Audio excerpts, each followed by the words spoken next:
Golden sand பக்தி நிர்வாகத்திற்கும் என் கண்மணியாக திகழ்கின்ற நேயர் பெருமக்களுக்கும் அடியனுடைய பணிவான வணக்கத்தை தெரிவித்து கொண்டு, ஆடி மாதத்திற்குரிய துலாம் ராசி, நீங்கள் செய்த தப்பை நீங்களே மன்னிக்க மாட்டீங்க.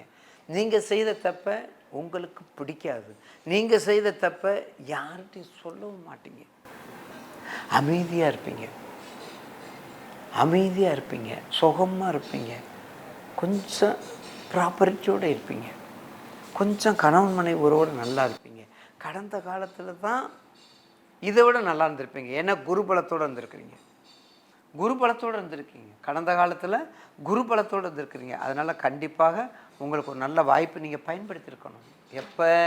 போன குரு பயிற்சியில். ஆனால் இந்த குரு பயிற்சியில் உங்களுக்கு அல்ல. இந்த குரு பயிற்சி உங்களுக்கு உங்கள் ராசிக்கு 8ல் இருக்கார். உங்கள் ராசிக்கு 8ல் குரு மங்களம், குரு செவ்வாய் இருக்காங்க. அப்போ என்ன பண்ணுவாங்க? கணவன் மனைவி உறவு கவனம், நண்பர்கள் சேர்க்கை கவனம், தொழிலில் நண்பர்களால் தொழிலில் ஈடுபடாதீங்க. ஒரு பைசா கொடுக்கல் வாங்கல அறவே மறந்துடுங்க. சாப்பிட்றியா சாப்பிடு, சினிமா போறியா சினிமாவுக்கு போ, ஹோட்டலுக்கு போறியா ஹோட்டலுக்கு போ, பீச்சுக்கு போறியா பீச்சுக்கு போ. காசு மட்டும் கேட்காத, காசு மட்டும் கொடுக்காதீங்க. ஃபைனான்ஸில் காசை கொடுத்தா அந்த காசு உங்களுக்கு இல்லை, அதுக்கு ஜோதிட பொறுப்பு அல்ல. காசை கொடுத்தீங்கன்னா தொலைஞ்சது உங்கள் நேரம். அப்படி நேரம் அட்டமாதிபதி குரு, அஷ்டமத்து குரு, உங்கள் ஜாதகத்தில் அந்த குரு நீச்சமாயிட்டாரு. அப்புறம் ஜோசியர் சொல்லி பலன் இல்லை. உச்சமாயிட்டாருன்னா, கடகத்தில் உச்சமான கொஞ்சம் பரவாயில்லாமல் இருப்பார், கடகத்தில் உச்சமான கொஞ்சம் பரவாயில்லாமல் இருப்பார். அதே சமயத்தில் நீச்சமாயிருச்சுன்னா உங்களை யாரும் காப்பாற்ற முடியாது. அதனால் நிச்சயமாக துலாம் ராசி நேயர்களுக்கு இந்த மாதத்தில் கவனமாக இருக்கணும். கொடுக்கல் வாங்கல கவனமாக இருக்கணும்.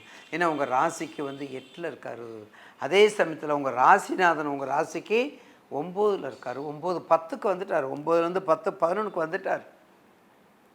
10 11க்கு வந்துட்டார். அப்போ 10 11க்கு வரும்போது லாபாதிபதி ஆகிறாரு, கர்மாதிபதி ஆகிறாரு, யோகாதிபதி ஆகிறாரு, ப்ரொபோசலுக்கு வந்துடுறாரு. அப்போ தொழில் ரீதியாக இந்த மாதம் நல்லாயிருக்கும். தொழில் ரீதியாக எந்த மாதம்? ஆடி மாதம். தொழில் ரீதியாக ஆடி மாதம் நல்லாவே இருக்கும், அதில் மாற்று கருத்து அல்ல. ஆடி மாதத்தில் நிச்சயமாக நல்லாயிருக்கும். கொஞ்சம் அட்ஜஸ்ட் பண்ணிக்கணும். குரு வக்கரம் அதுவும் உங்களுக்கு நல்லதை கொடுக்கும். குரு வக்கரம் அதுவும் உங்களுக்கு நன்மையை தான் கொடுக்கும். ஏன்னா குரு துலாமுக்கு பகை கிரகம். குரு துலாமுக்கு பகை கிரகம். அப்போ பகை கிரகம் என்னாகும்? ரியலாக இருக்கக்கூடியதை மாற்றி செய்யக்கூடிய குணத்தை கொண்டது.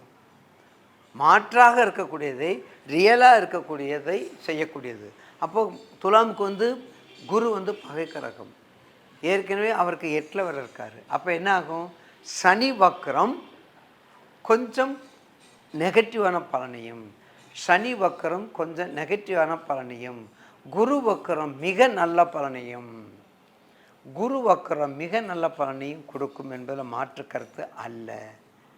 ஏன்னா கெட்டவன் கெட்டிடில் கெட்டி ராஜகும்னாலும் சொல்கிறோம் பார்த்தீங்களா? அதனால் குரு நிச்சயமாக இவருக்கு ஒரு நல்ல பலனை கொடுக்கும் என்பதில் மாற்று கருத்து அல்ல. எனவே துலாம் ராசி நேயர்கள் லக்ஷ்மி நரசிம்மர் வழிபாடு, சக்கரத்தாழ்வார் வழிபாடு, லக்ஷ்மி நரசிம்மர் வழிபாடு, சக்கரத்தாழ்வார் வழிபாடு, இன்னும் அம்பிகை சம்பந்தப்பட்ட வழிபாடு, இதெல்லாம் பண்ணிட்டு வந்தோம்னா கொஞ்சம் ஸ்ட்ரைட்டு குரு இருக்கா பார்த்தீங்களா? குரு சம்மந்தப்பட்டவங்களை நீங்கள் கும்பிடலாம். குரு சம்மந்தப்பட்டது யாராக இருந்தாலும் நீங்கள் கும்பிடலாம். ஏன்னா குரு கண்டிப்பாக உங்களுக்கு நல்லது செய்யக்கூடியவர். குரு கண்டிப்பாக உங்களுக்கு நல்லது செய்யக்கூடியவர். அதனால் குரு வழிபாடு நீங்கள் செஞ்சு வந்தோம்னால் மேலும் மேலும் சிறக்கும் என்பதில் மாற்று கருத்து அல்ல. மறந்துடாதீங்க. துலாம் ராசி நேயர்களுக்கு சுய சம்பாத்தியம் தேவை, சுய தொழில் தேவை. அது எப்போ எடுக்கணும்? 15-10க்கு மேலே எடுங்க. 15-10க்கு மேலே எடுங்க, நல்லாவே இருக்கும். 15-10க்கு மேலே நல்லாவே இருக்கும் என்று கண்டிப்பாக அதில் மாற்று கருத்து அல்ல. விடை பெறுகிறேன். நன்றி, வணக்கம்.